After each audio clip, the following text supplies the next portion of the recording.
Hello. Good morning. Thank you for joining us today. And I hope you're able to enjoy the long weekend. My name is Nick DiGiulio and I am the EVP of Sales at POI Business Interiors. Today, POI is happy to present our second event in our webinar series, The Now Workplace, Bringing Back the Office. Last week, our seminar focused on the now, near and far, and the impact that COVID-19 is having on how to plan for the employee coming back to the office. We also touched on the concepts of density, distance, and geometry, and what they mean. If you were not able to join the seminar last week, or if you'd like to watch the webinar again, you can visit poi.ca and click on the link to the recording. Most of the questions we got last week and questions we are currently getting from our clients every day are around the now. Questions like, what solutions do you have that can help us retrofit our current space? What will make people feel more comfortable and safer about coming back to the office? We will focus on ideas and thought starters on how to augment your existing space today. We will look at concepts and solutions that will help you prepare the office for the returning employee. And this is going to be an interactive event as it was last week and will allow plenty of time for questions and answers. You can ask your questions in the top right hand of your screen. Last week we are inundated with questions, so today we are going to display only the questions we are going to answer. However, we will be capturing all questions and will make an effort to provide an answer to those questions over the next few days. So let's get started and review some of the concepts and ideas for retrofitting. To take us there, I'd like to introduce Fatima McIntosh Nicole. She's a workplace design strategist at POI Business Interiors. Fatima, over to you for the content, and if you could give the audience some of your background before we get started, it would be great. Thanks again for joining us, and over to you, Fatima.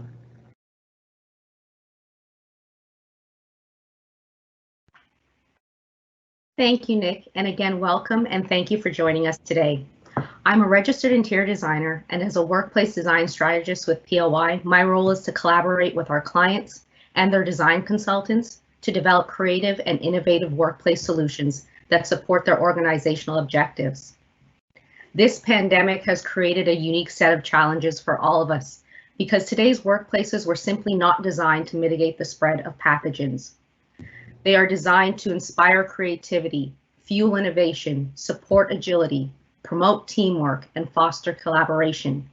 We do this every day by providing an ecosystem of spaces that support employee well-being and give choice and control over how and where they work throughout the day. So how can we retrofit our work settings without losing those qualities, continue to give employees choice and control, and most importantly, without putting the walls back up? Today, we'll be taking a deeper dive into how some common existing focus work settings can be augmented to introduce safety into the workplace.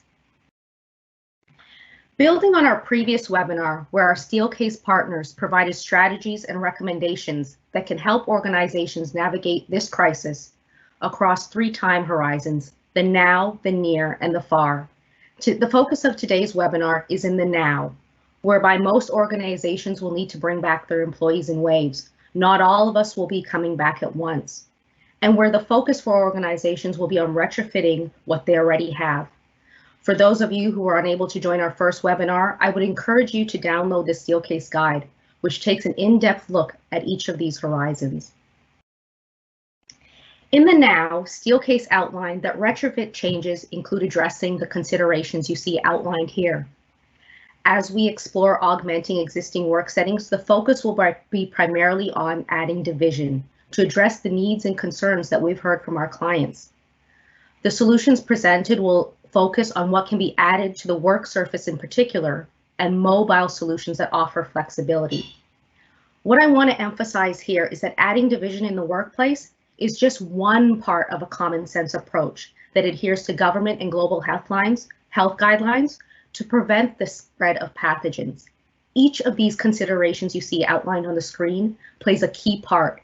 Adding division must be combined with physical distancing, robust cleaning protocols, and safety measures for it to be effective. As we take you through some of these thought starters, we'll be touching on other considerations to demonstrate how they are combined with adding division to address safety in the workplace. Before we get into the applications, I feel that it is important for us to understand why we're adding division and how barriers can contribute to creating a safer work environment. Based on what we know today, COVID-19 is primarily transmitted through droplets when an infected person coughs, sneezes, or speaks. Physical barriers prevent those larger droplets from passing within that 6 feet to the person in the next workstation, thereby reducing the amount of exposure to the pathogen. Research is continuing to support that the amount of virus you are exposed to plays a key part in how sick you may become if you are exposed. In their guidance for reopening workplaces, you can see here that Health Canada states that workplaces should implement measures to ensure physical distancing and/or physical barriers are maintained consistently between individuals. Health Canada continues to state that these could include the use of plexiglass barriers or high-walled cubicles, ensuring again that 2 meters of separation between workstations, signage or markings on the floor, dedicated staff providing directions, and reducing the capacity of our workspaces. We at POI believe that all of these measures should be employed and that adding barriers is of critical importance when 6 feet or 2 meters cannot be maintained to create the safest possible work environment for your employees. But just as much as you can see here that people need to be safe, they need to feel safe. Personal safety isn't just about that physical separation, that physical component. There's a strong psychological component as well. It is reasonable for us to expect that employees are going to be experiencing higher stress levels as they navigate their way back to the office. The productivity that many employers seek to reclaim will be at risk if employees are in fear for their personal safety. Those physical barriers provide a degree of assurance and lessens that fear. Individuals know that if someone sneezes or coughs, they are not going to get exposed to a large amount of the pathogen. Adding division and implementing the considerations previously outlined also promotes confidence. Employees are able to see that their employers are doing everything possible to create a safe work environment. Outlined here are some of the design considerations that we feel you need to take into consideration when adding division to work settings. Height matters. The higher, the better. And it is suggested that a minimum barrier of 24 inches high is mounted to work surfaces. Higher screens may be desired for employees that are facing each other when that time comes, or near circulation paths. A variety of barriers such as mobile screens and even some of your existing storage elements and partitions can be used to reduce that exposure between workstations and along corridors. Also, using easily cleanable hard surfaces that is recommended, such as laminate or acrylic, or even bleach cleanable fabrics that are also available. And finally, wherever possible, I'd encourage you to implement clear or translucent barriers to ensure continued access to natural light for your employees and ensure that they are able to maintain those visual connections to their colleagues. Equipped with that understanding of why we're adding division and what to keep in mind when you do add division, we'll now take a look at how we can explore augmenting some common existing focus work settings and implement some of the other considerations for retrofitting our work environments. We're going to get started with benching. There's been a lot of talk about what role benching, if any, can have in our workplace at this time. This work setting perhaps presents the greatest challenge as they are designed to have very little or no separation between individuals. If we look at this example here, we have a free address height adjustable bench where the intent for this space is for an employee to use it for the day. It is comprised of a fixed spine with a 19-inch high center screen, individual 24 deep, 60 wide height adjustable desks, and minimal storage. Of note here, 60 inches wide does not allow for optimal physical distancing when reconfigured in a back-to-back orientation. Therefore, in the now, to provide the safest possible work setting, we need to add division and address density. So as you can see here, in terms of adding division, even though there's that fixed centered screen along the spine, clear screens have been added to 3 sides of the work surface to ensure that users are protected also when they are in a standing posture. One key benefit of a bench is that it promotes teamwork and supports collaboration. Clear screens allow users to continue to maintain their visual connection to their colleagues.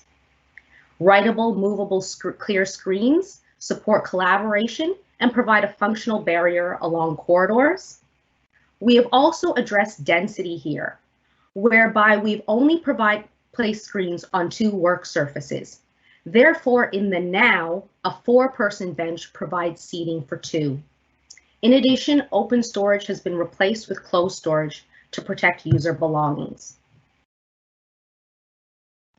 In this next benching example, we have a different application. This is a hoteling touchdown bench, whereby it is intended to be used intermittently throughout the day for touchdown, for example, between meetings. It does not provide storage and there are no existing screens. Therefore, to augment this work setting, again, we've added screens in that checkerboard pattern to address density and division.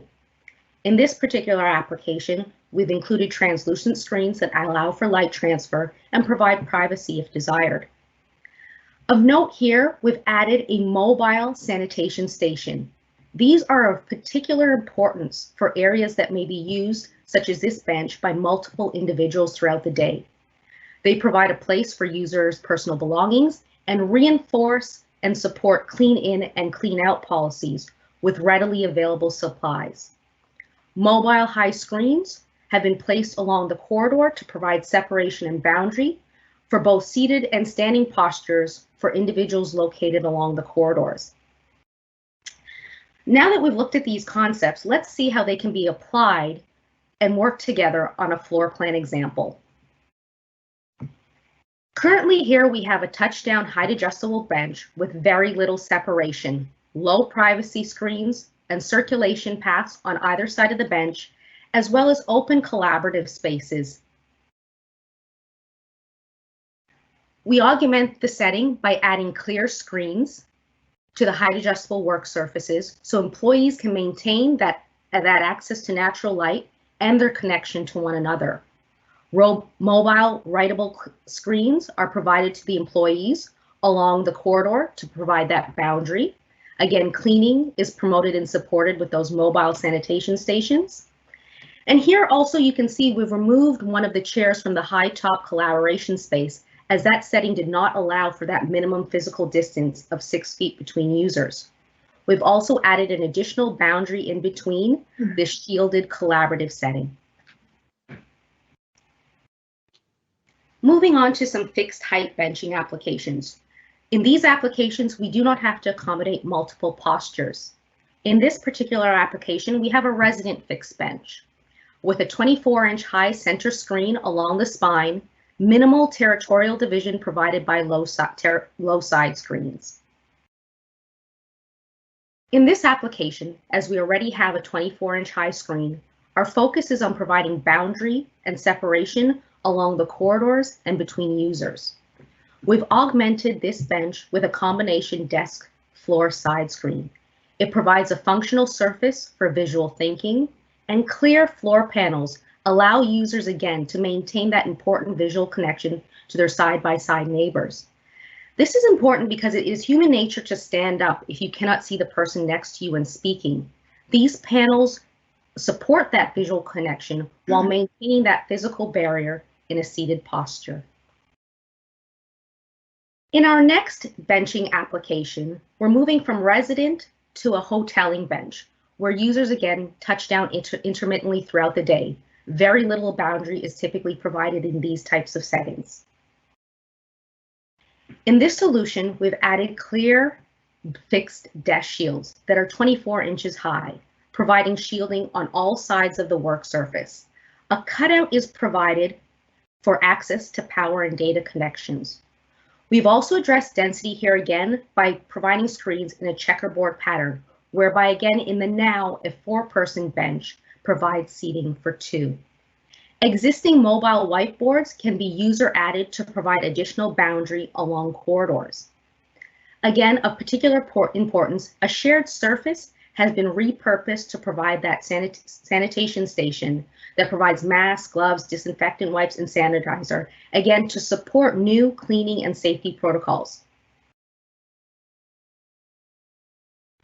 If we take a look at our floor plan example, where we have a fixed height resident bench that has an existing 19-inch high center screen, corridors along one side, and adjacent open collaborative spaces on either end of this setting in particular. For starters, we've added division by adding those user movable desk floor combination screens. You can see here again, we are addressing density in that checkerboard pattern, which is of particular importance because in this application, we only have a 19-inch center screen. But as I mentioned, this is a resident bench. So in exploring reducing our density, perhaps these 4 individuals that you see seated here today are seated at their desks in the office on one day, while the other 4 are working from home.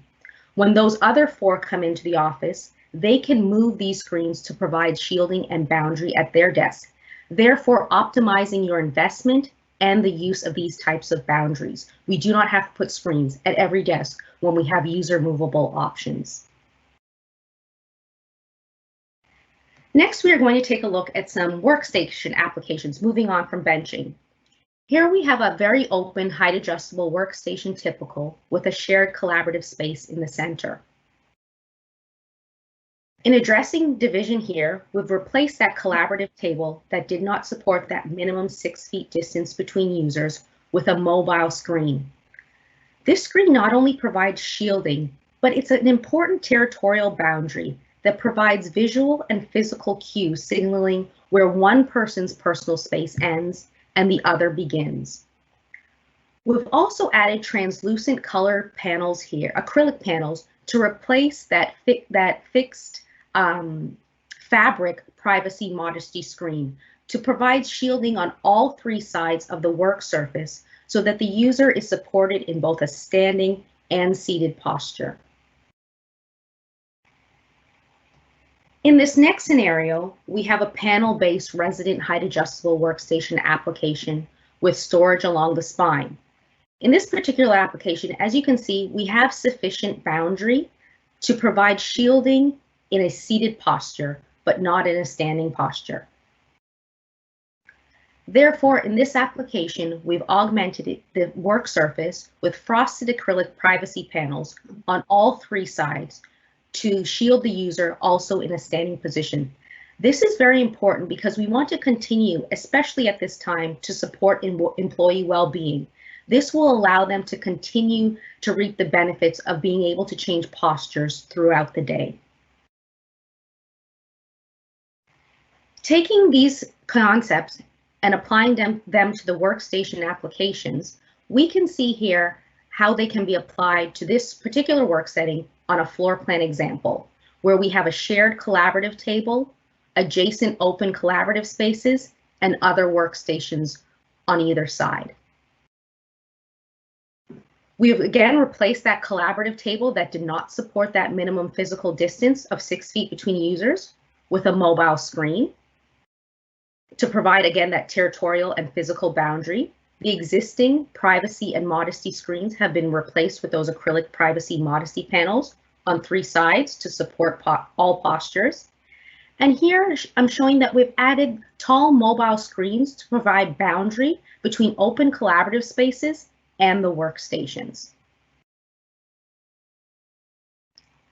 Switching over to fixed height workstation applications, again, in these applications, we do not have to accommodate multiple postures. In this particular application, we have a resident fixed desk system workstation that's very open, low tackable screens, and glass panels along the spine. To address division, we have maintained that openness by placing clear 24-inch high desk shields on each work surface, with again a cutout that provides access to power and data connections and any rail-mounted accessories. Even though in this application we are showing a desk shield on each desk, the intent is not for all 4 desks to be used in the now. Again, we would recommend a checkerboard pattern where only 2 individuals are seated at this workstation in particular. Why we've added 4 is that these are not intended to be user movable screens, but as I mentioned, these are resident workstations. Therefore, each desk is equipped with a shield to offer protection when the resident employee is in the office. In our final fixed height workstation application example, we again here have a panel-based fixed workstations. However, here the panels are slightly lower with an adjacent 4-person collaborative area. To add division to the work surface, we're showing that desk shield that provides that minimum 24-inch high boundary on all sides of the work surface. We've also placed a rare territorial and physical boundary between the workstations.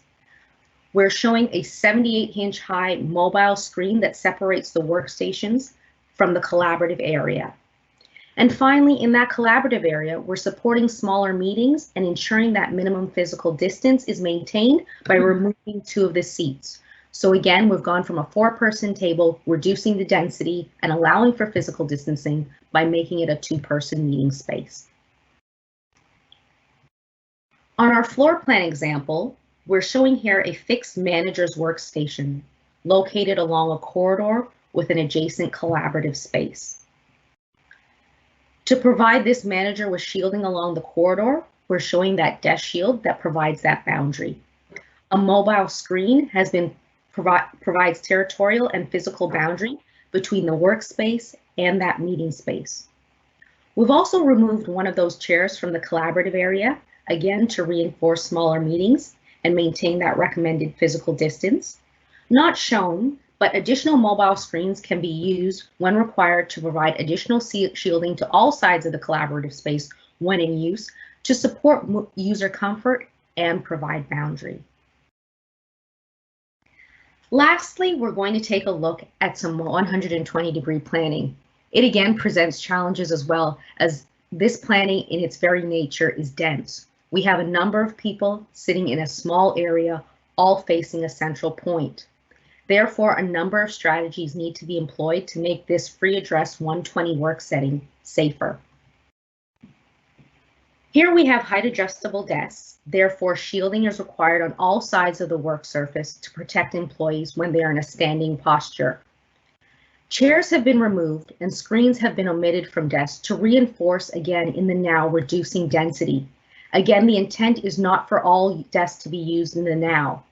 Therefore, in free address scenarios, screens are not required at all workstations.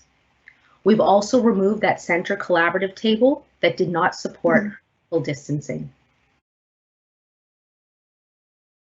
In our last application that we are going to share with you today, we have a fixed height 120-degree workstation, whereby we have a very open team environment, again with that small collaborative table. In the now to add division, this work setting has been augmented again with those combination desk floor side screens that provide separation and boundary. And here, instead of the writable surface, we've employed a tackable surface that can be used for protocol messaging. An example here, we have the clean in, reinforcing clean in, clean out policies, and we've also showing reminders for maintaining that physical distance, of particular importance as we have a team environment here. In addition, mobile screens are used adjacent to panels to create an extended boundary if desired by users. We've also removed that small collaborative table, again, that did not support physical distancing. Looking at our floor plan example, here we have height adjustable 120 desks with corridors on either side and collaborative tables in between the pods. There are also shielded and unshielded collaborative spaces adjacent to the work surface, adjacent to the workstation pods. Therefore, we can augment these settings by again adding the screens to work surfaces to protect employees when in seated and standing postures. Chairs have been removed and screens have been omitted to signal and reinforce, reducing density and again optimizing your investment. We've also removed those small collaborative tables from in between the pods. And again, we are showing here how mobile screens can be moved around the office to provide shielding from adjacent open collaborative areas when required. That brings us to the end of the individual applications and what we wanted to share with you today. I want to stress that although our focus was on how we can add division by augmenting various types of focus work settings, it is very evident that this is just one part of the solution and that all of the considerations that you see outlined here need to be combined to create a safe work environment. It is our hope that you found the information that we shared with you today insightful and that you leave today's webinars with strategies and solutions that you can implement to prepare your workplaces for the return to work. I will now hand it back over to Nick, who will kick off the questions and answers segment of today's webinar. Thank you for your time, and over to you, Nick.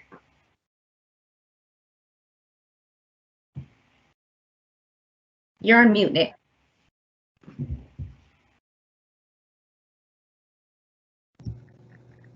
Thank you for that. Sorry about that. Yeah, thanks, Fatima. A lot of good information there, a lot to digest. We actually received a lot of questions, so let's get to answering some of those questions for the people. To help us with that, we have two other POI staff that are going to assist. So we have Ann Gowan, who is the Director of Client Engagement at POI Business Interiors, and we have Julie Hicks, who's our Studio Services Director. Ann and Julie, welcome. And if you could give us a brief bio of your experience before we get started, and then we'll get right into the questions. Thanks, Ann and Julie. Over to you, Ann.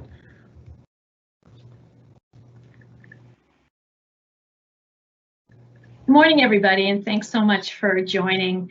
I'm the Director of Client Engagement, and in fact, I'm celebrating 21 years with POI this month, 30 years in the industry in total, and I've witnessed a number of recessions and boom times. I have to say, not like anything we've experiencing today. I work very closely with the design community and our clients to sort of bridge between creative solutions and business needs. I really love to deliver a great client experience, and I have the privilege of being able to put our POI teams together with required resources to deliver on our promise. I've been called the Energizer Bunny, just to give you a little bit of background. I keep going and going, and I really believe that longevity and perseverance and determination will get us through this and is a real key to solving any problem that's put in front of us. I'm going to hand it over to Julie, and she's going to tell us a little bit about herself. Julie? Thanks, Anne. I totally agree with the Energizer Bunny. I think that's a great comment with respect to you and how you approach things. As for me, I'm just closing in on my 7th year at POI as the studio director leading our applications team. Being a problem solver at my core and from the knowledge of my 19 years in the industry, my focus is really in supporting my team with developing workplace solutions that create inspirational environments. I've experienced the corner office hierarchy, the world of the cubicle, and also the of late recent adoption of the open office. We've always focused on leading change to enhance business needs, and historically, the pace of this change has been a slow evolution over time. And I'm amazed because we've never needed to pivot so quickly and make change as we do right now. I am definitely someone who strives to see the forest through the trees, truly believe that it's beautiful on the other side and that there's no problem too big to be solved through design. Looking forward to answering some questions. Thanks, Julie. So we have a number of questions here. I think the first one, Ann, would be great for you. And it's interesting because it's asking about the cubicle. And some of the comments we got were, these are interesting new designs. What do we do with our old designs to help in the situation? But what's your idea just on the cubicles and whether they'll be coming back, Anne? I love this question. If I had a nickel for every time I've been asked this question over the last 10 weeks, I could go to the bank with it. The open office was established for the business needs of today. Things like innovation, collaboration, social connections, and ultimately to promote trust with teams. I mentioned that I've been in this business for 30 years, and therefore I remember and I lived in the high cubicle walls, and we call that, or term that, the sea of sameness. That sea of sameness doesn't work for today's business climate. It doesn't work for attraction and engagement and all of the different generations that are involved in work today. There's terminology, flexibility, and adaptability that we've had in our vernacular for many, many years. I think that it's now got a new meaning, and that meaning is really for preparing for the rolling return. And Fatima demonstrated through division how we can do that. There are other ways that we can prepare for it as well. Division is not the silver bullet that is going to completely solve everything. There are other aspects that we have to keep in mind. But as we prepare for the rolling return and the ability to be able to respond quickly to any future crisis, because there are things that are going to happen throughout the future. And we need that agility. We need agility as people in place need to pivot, as Julie put it. We need to pivot quickly with our businesses. And so the cubicle or high walls don't allow us to do that. Quick division of space and being able to have people shielded is one way to do that and still allow for the collaboration and innovation and trust exchange that is required. That's my answer to the high cubicles. I don't think they're coming back. Thanks, Nick. Thanks, Anne. We might then jump to a question that's came in at the end, but it is actually relating to high cubicles, and maybe Fatima, you can answer this. The question is, I have a whole bunch of cubicles. What can I do with some of your solutions to help with those, my existing cubicles?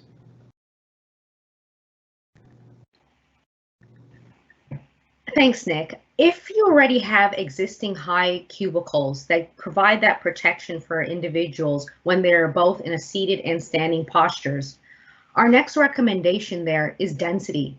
The idea isn't to bring everyone back at the same time. We need to reduce the capacity of our workstations, of our workplaces, so that there again, that checkerboard pattern can be applied to environments again when we do have sufficient division in between spaces. So again, our recommendation here is that division is something that you can add to add a level of safety where it does not already exist.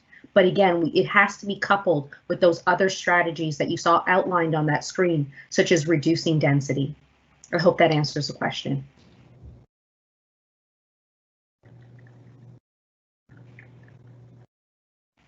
Thanks very much for that, Fatima. And Julie, one of the questions that came was about materiality, and what are your suggestions around what type of products we might be putting into the office now in terms of products, so that it's maybe more easily cleanable, etc., because of COVID.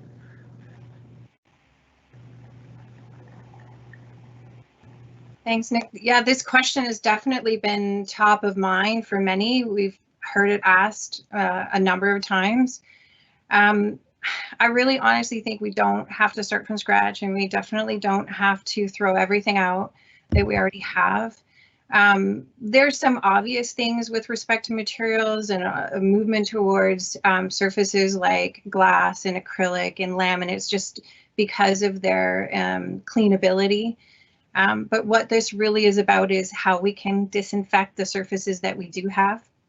And there's three things we need to consider, and that's cleaning, sanitizing, and disinfecting, and really what they mean. Cleaning is really about just removing some of those surface germs and essentially lowering the levels of those germs on surfaces. But then the next step is actually that sanitizing, which is the deeper clean that's going to even further reduce the amount of germs on surfaces down to sort of public health recommended levels. But disinfecting is really of utmost importance because that's what's actually killing the bacteria and the viruses that are on surfaces. So it's really looking at all those things and making sure we're doing all those things and making sure we're understanding how to do those things with the materials that we have. Something else that comes up very often too is talk around antimicrobial surfaces or antimicrobial products, and those products and surfaces have been chemically treated, and they are treated to prevent and repel growth of bacteria and fungi. They are not proven to resist viruses, and especially there's no data on whether or not they can repel or prevent the growth of COVID-19. So it's a bit of a misnomer when we talk about antimicrobial surfaces, but something to really be aware of. It's not necessarily the answer. I would say that most fabrics that you have currently in your space are disinfectable in some way. And a lot of them are a 10-in-1 bleach solution to disinfect those surfaces. So you really need to look at your materials on a material by material basis to understand how they can be disinfected.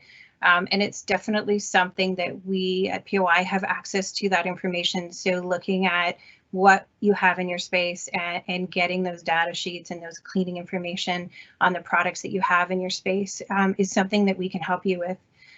Another thing also to consider is there's a lot of companies out there, including POI, that have cleaning services, and thinking about all these different materials and how you have to clean them all in different ways with different solutions can be a little bit overwhelming.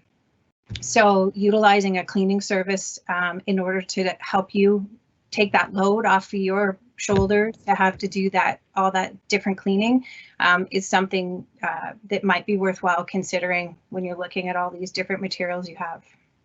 Hopefully that answers the question.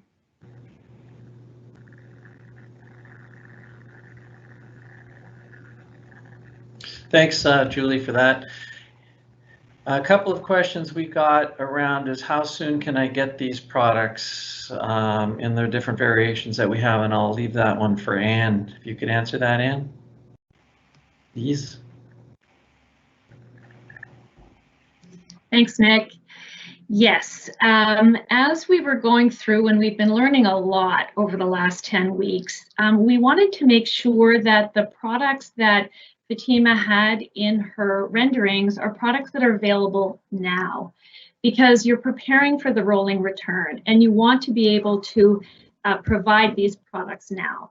So everything that Fatima has shown, and including the mobile screens, that which can be added to desks, that which can be added to panels, etc., are available now. And I would encourage you to connect with your account executive in order to understand all of the different variables that we can supply as you prepare for bringing people back to the office. Thank you.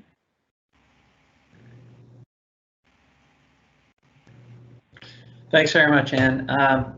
And then we have a bunch of questions, Fatima, that are around height. So one of the questions that you mentioned in your presentation was that the screen should be 24 inches high. Is that mandated anywhere? Is that enough in terms of height? What's your thoughts on that?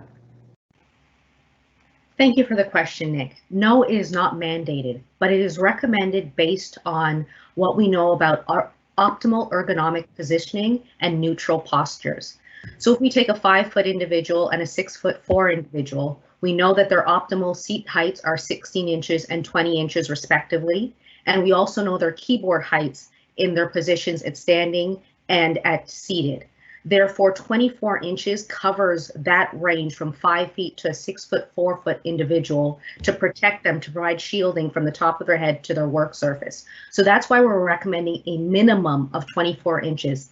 But as I also stated, height matters. So the higher the better. But with thinking about height, you have to understand the stability. You can't go too high, particularly on height adjustable work surfaces. Therefore, you have to take all these other factors into consideration. But that's why we would recommend a minimum of 24 inches to capture most individuals in their optimal seated and standing positions.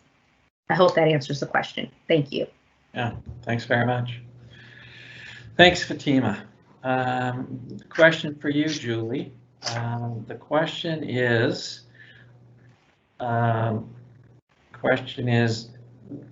would someone at POI be able to help us look at our existing situation and give some recommendations on how to manage it?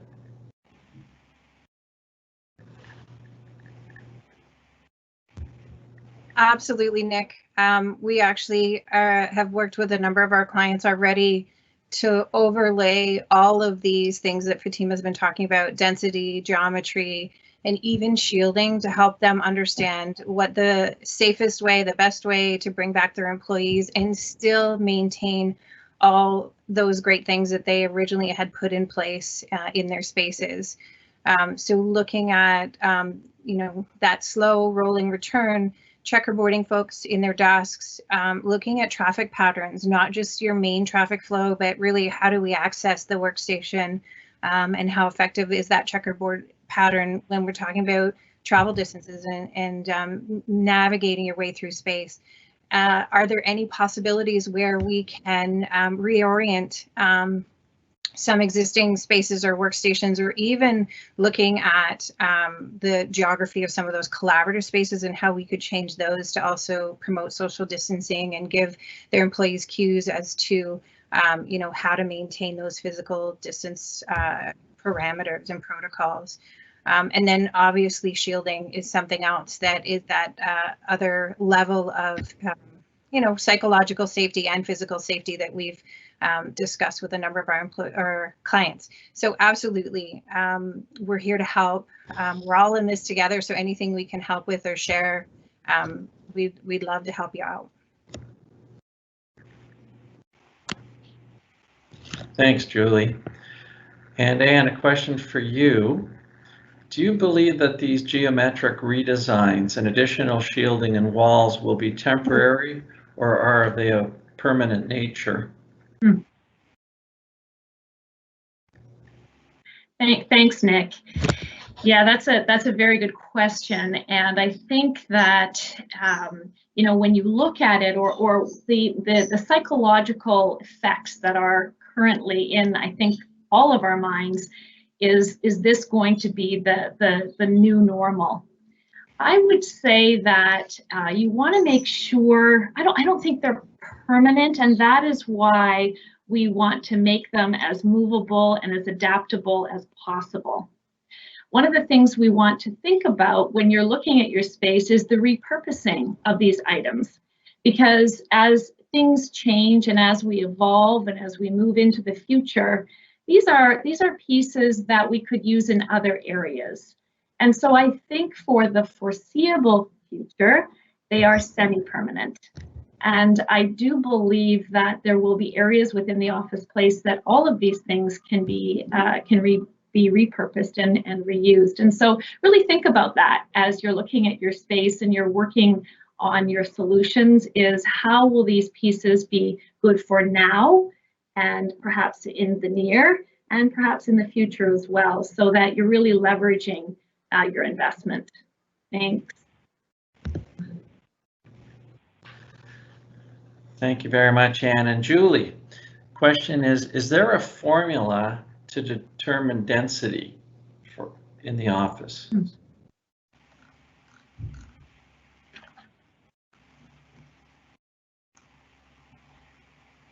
Thanks, Nick. I saw that question. I was excited about that question. And I would say that not specifically is there a mathematical formula.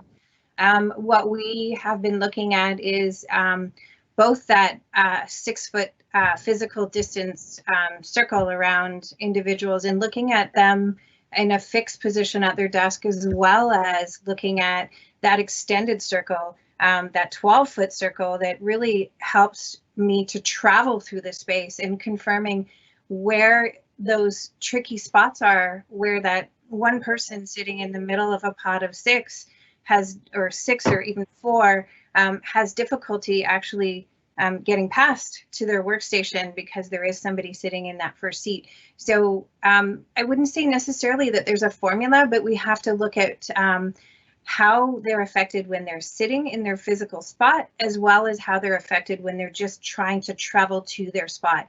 And lots of different things can be done in order to achieve density levels, achieve traffic flow. And again, it's about overlaying the geometry, the density, and the shielding practices, the division practices in order to achieve that. But no mathematical formula. It's really just a matter of having a look at the floor plate and mapping out these circles and making sure that we're looking at how we can make it safe to travel through the safe space and safe to sit in your workstation and be productive and utilize all the social and collaborative spaces that you have in your spaces.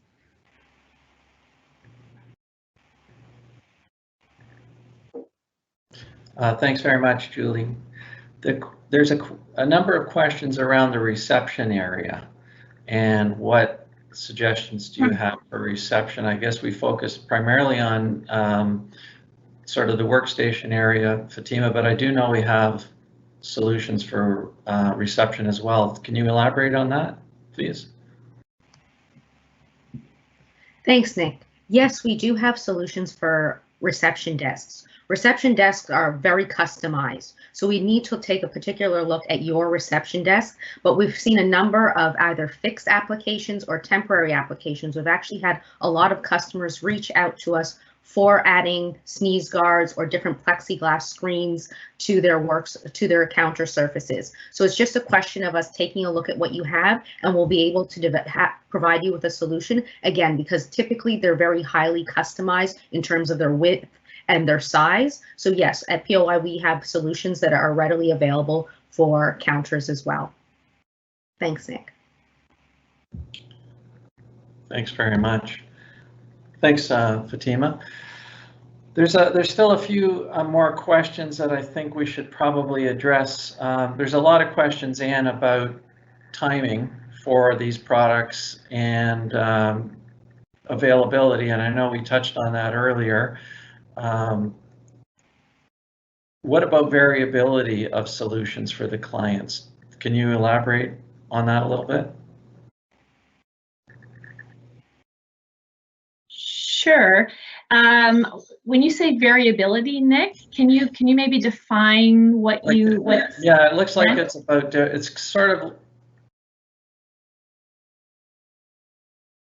It looks like it's on different options, Anne. I don't know if. Variability.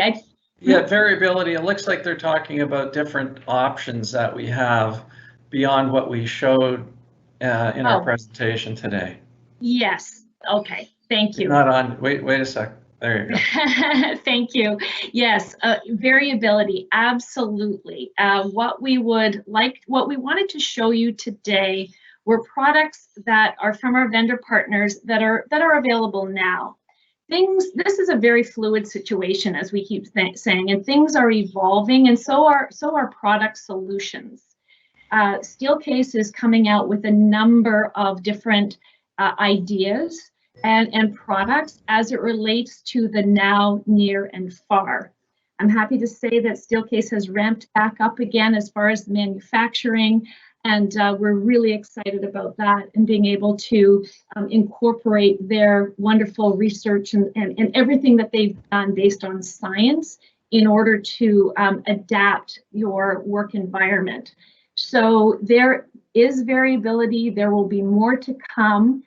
We did want to share with you what we have now for those organizations that are planning and or getting back to the office place almost as we speak, now that construction has opened up again, etc. So there will be more, and we'd be very excited and very happy to share all of those ideas with you to make sure that it fits within your organization, your culture, and your business needs.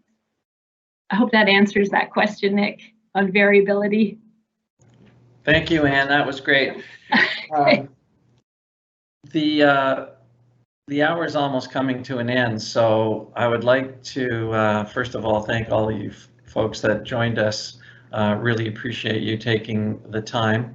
To Fatima for developing the presentation content, and for Anne and Julie for helping us answer some of those questions. As I mentioned, the presentation today focused on concepts rather than specific brands. And in fact, Anne just mentioned about Steelcase. They've come out with an array of products that can fit the bill to help both with the new workstations and with existing workstations. We can help answer those. If you connect with your salesperson, they'll be able to provide specific solutions that would help you in your space. If you don't know who your salesperson is, you can go to poi.ca. We have a chat there. We'll get back to you promptly if you just provide us your information in the chat. And before closing, I'm going to call back the three panel folks, Anne, Julie, and Fatima, if they could provide us just some final words in wrapping up. Anne?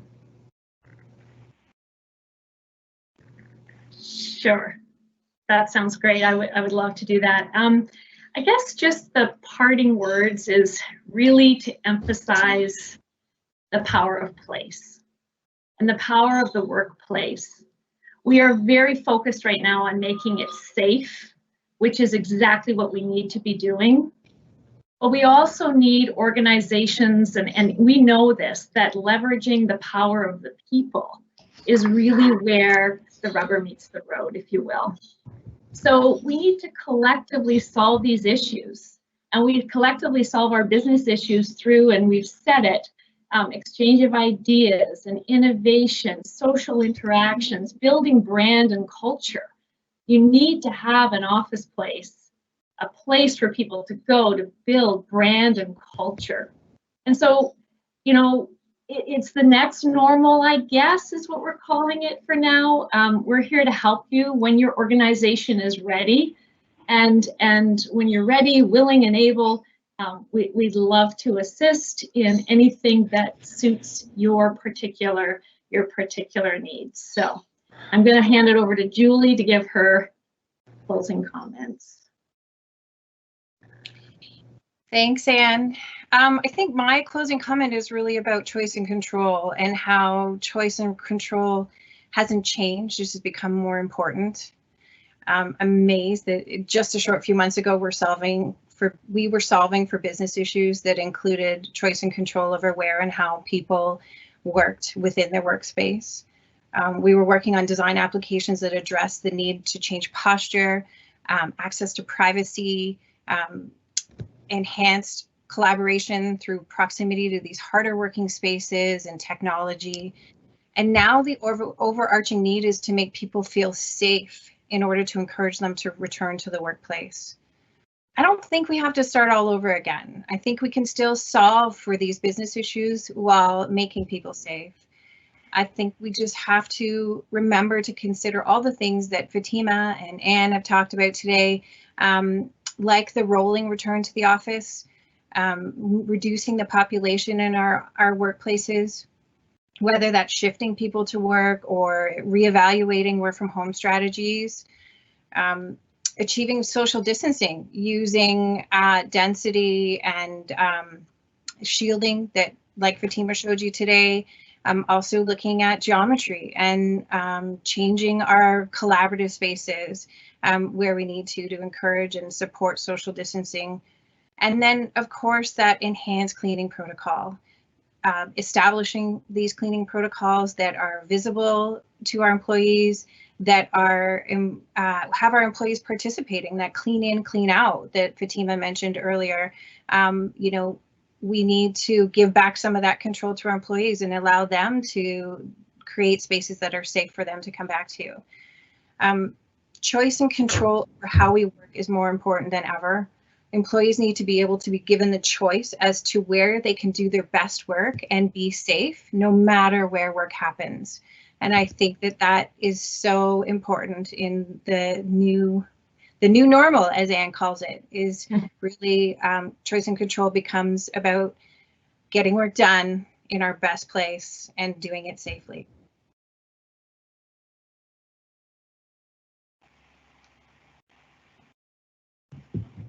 Thank you, Julie, for your closing remarks. What I want to stress here more than anything is that adding division is just one part. And as Anne mentioned, it's not a silver bullet. And it's not a way to bring everyone back, and that is not our intention or our focus right now. Our new normal, next normal, it's going to continue to change and evolve until we have a vaccine and our communities are vaccinated. So I think the most important thing is to build flexibility and agility into your spaces. We're going to need to pivot our way through this. And as we look at bringing more individuals back, we're going to be looking at the near, and as I mentioned, reconfiguring our spaces. That's the next step. So we've looked at some focused work settings here in isolation, but we really have to take, as we move forward, take a holistic approach and view to our spaces and really see how we can start to reconfigure our workspaces, because that's the part that's going to be permanent, I think. How we change and adapt our workspaces in totality as we move forward through this now to the near. So I really want to stress to you that we are giving you ideas for adding division in the now. And as we move to the near, we'll be recreating and reinventing our workspaces so we're safe not only today and tomorrow and for whatever may come in the future. And I'll hand it back over to Nick with that. Thanks, Fatima. Julie, Anne, Fatima, thanks very much for all your input today. It was great. And for the clients that joined today, we had over 250 of our clients as well. So appreciate you for that. And at POI, we're trying to provide as much information as possible and keep you informed. We're going to be hosting a number of webinars into the future as well. As new information becomes available, just like Fatima said, we're going to pivot though, because things are changing all the time, and we'll try to come up with the most appropriate and current topics as we can. The next webinars we have planned are the home office and then reconfiguring the new workplace. And so you should watch for your invite and be sure to sign up for those. In addition, just as a reminder, this webinar seminar will be posted live on our website so that you'll be able to see the live recording on our website. And there was a number of questions that we did not answer. We just did not have time, but we will get together as a group, try to answer those, and we'll publish those answers on our website as well. So thanks again for joining, and we look forward to seeing you soon. Have a great week.